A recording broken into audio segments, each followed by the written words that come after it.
Hey there! I'm Adam Meister, and I'm standing right in front of where Cal Ripken's number 8 used to be. Now it's gone. Right over there is the city-owned Hilton Hotel. So I'm going to give you a little tour of this area, show you some of the investment that's going on around here, and just take you on a little tour of this part of Baltimore. So enjoy. So, we're here at Oriole Park at Camden Yards. You can see the Frank Robinson number 20. And then right over there is the hideous, ugly, city-owned Hilton. Oh, look at the dark clouds over it. How appropriate. So much money we paid for this hideous building that blocks out the view of the beautiful Bromo-Seltzer. Oh, you can't see the Bromo-Seltzer Tower. We paid for that.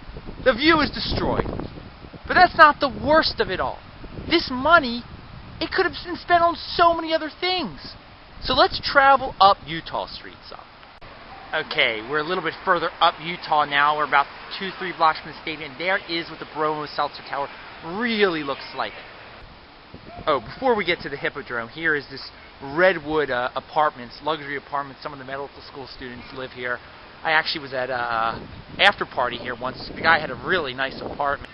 They're sealed in from this outside world. They live in their own little land, and they have no idea what's going on out here.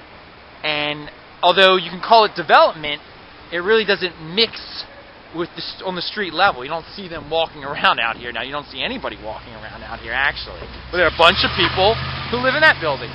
So we're at the corner of Eutaw and Baltimore Street. This is part of the Hippodrome Theater, which was just plopped right down here, this rejuvenation. And some nice apartments they just threw right down there. You can see the now leasing sign. Here's another luxury apartment. They want you to move in there too. And again, you don't see the people out on the street. It's just something that was forced in here. They just said, we're going to have development. We've got a lot of, corporate welfare. We're going to throw that money here. They just threw it in here very unnaturally. So it's just, you get this weird feeling. And the next block, the blocks north of here, you're going to see how this is really thrown in here. This little semi-luxurious area is just plopped in the middle. So we're right here at the Hippodrome Theater.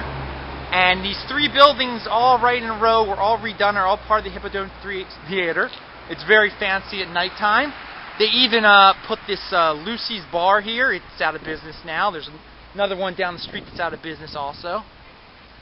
And again, this is what the Hippodrome looks like when there's not a show going on. This is really what Baltimore is. This is who you see walking around this block, because this was all thrown here, and it wasn't allowed to naturally develop over time. Instead of saying, hey, let's have some cheap houses, let some kids move in here. No. Let's just build some freaking high-class apartments in the middle of a not-so-great area and make it like a protected zone. They live in their own little protected little area there. You can't get in there. They're all in there now. They're not out here. So, the development is supposed to spread. We're now on the block north of the Hippodrome, but this place is empty as it's ever been. All these places, empty. And we're here right at Lexington Market almost. You can see it right up there. Nothing's really open. Things are just, despair. And here, there's the police. They look like they did something up there. No, they urinated in the alley. Oh, okay. There was urination in the alley. Well, you see? So we've got urination in the alley, and we got the Hippodrome. So things don't exactly mix too well around here, I guess. So yeah, we're 4 blocks away from the stadium, 4 or 5 blocks around the stadium. And it is just a completely different world. Completely different world. There's the subway stop right there. That'll take you to Owings Mills if you want to go up there. People waiting around for the bus to come here. Eutaw Street at its best, baby. This is Baltimore. This is Lexington Market. So, I don't really know how that fancy development is supposed to mix with this. Oh, look. We're at Saratoga in Eutaw. So we're here a little bit above Saratoga, still on Eutaw. This beautiful building, empty. For sale, of course, everything's for sale. Everybody wants to sell out now. And look, you can still see the Bromo-Seltzer Tower. You can see the Hilton right down there. We're only 6 blocks away or something like that. I guess I should have said that it is September the 30th, 2009, and it is about 6:50 p.m. Right now we're looking at the corner of Franklin and Eutaw. This building, office for rent, Sheila Dixon's campaign office used to be right up there. This is the building's pretty empty now, as you can see. That's the old Congress Hotel. And there used to be like a punk rock club, a famous punk rock club down there in the 80s. I don't know, I'm too young for that kind of thing.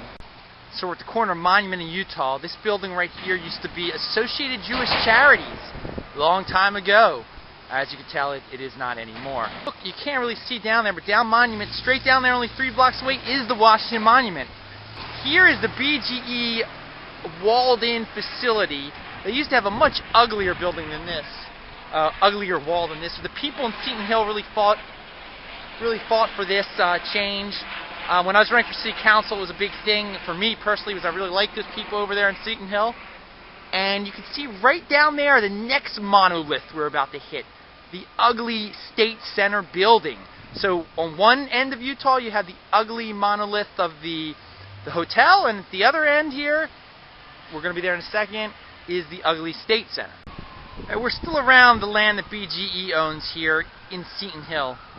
And I just want to point out, and this was an argument that people in Seton Hill made, if this ugly, horrible facility was not here, there would be a direct connection from Mount Vernon over there to Seton Hill. I mean, the development would continue, it would be beautiful, single-family houses, but this interrupts it all. This entire ugly, BGE, greedy mess. And they came in, they gave all these lies and excuses why they had to build the thing here. And it's just a shame. It's a damn shame, because this thing isn't going anywhere now. And it ruins the continuity of everything. I'm not going to walk over to Seton Hill now. They have a beautiful park over there. And of course, Mount Vernon is beautiful over there. You know, I'm not done talking about this BGE thing here. I'm sorry. You know, the major political people here in Baltimore City, Sheila Dixon, they take money from Constellation Energy. They accept donations. And people say on my blog, oh, what's wrong with $100, $200 there? It's not going to make a big difference. Well, this is the difference it makes. Look, no one is here. No one is here. This is Sheila Dixon. This is your Baltimore, people. Where are you? Because BGE can buy people. Constellation Energy, those dirty dogs, can buy people. This is what you get, this ugly BGE power station in a beautiful neighborhood. And you know, and everyone's quiet because everyone's too busy watching American Idol or whatever. Alright, we're at the corner of Martin Luther King and Eutaw. It is getting dark. It's probably very hard to see. That's McCullough Homes, the 2 twin towers over there. The low-rises are right there also. And this is Eutaw and the State Center building. And up there is Bolton Hill. Anyway, this is a mess. They want to blow this up eventually. They're all fighting on how much money it's going to cost to blow up State Center, when it should be done, how it should be done.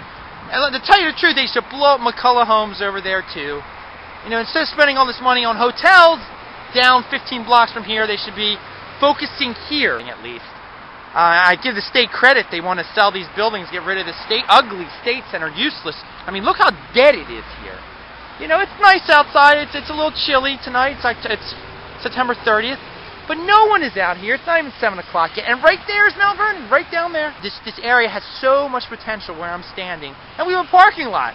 Beautiful parking lot. So the commuters from, you know, Howard County, Baltimore County, who do nothing, they don't work at the State Center complex. You think these people work? You think they get stuff done here, actually? Do you really think they get stuff done here? You know it's a joke. You know it's a joke. Freaking bureaucrats. Anyway, I guess I got a little off topic. But yeah, this could be a beautiful area where we are right now, instead of whatever the hell this is right. So we're now on North Avenue, right near Linden Avenue. That's the Linden Discount Liquors, which gives us all the problems here in Reservoir Hill. That used to be a beautiful movie theater, but I'm going to conclude here. Remind you that Meisterpiece Theater is coming soon. And to keep on checking out BaltimoreHourly.com. That's coming soon. And there's the Madison Park housing project, Madison Park North, right next to this lovely liquor store. Hopefully this will all be going away soon, God willing. But yeah, if you're a big developer out there, you got a few $1 million, come on over to Reservoir Hill, buy this stuff up. It's a pain in the ass.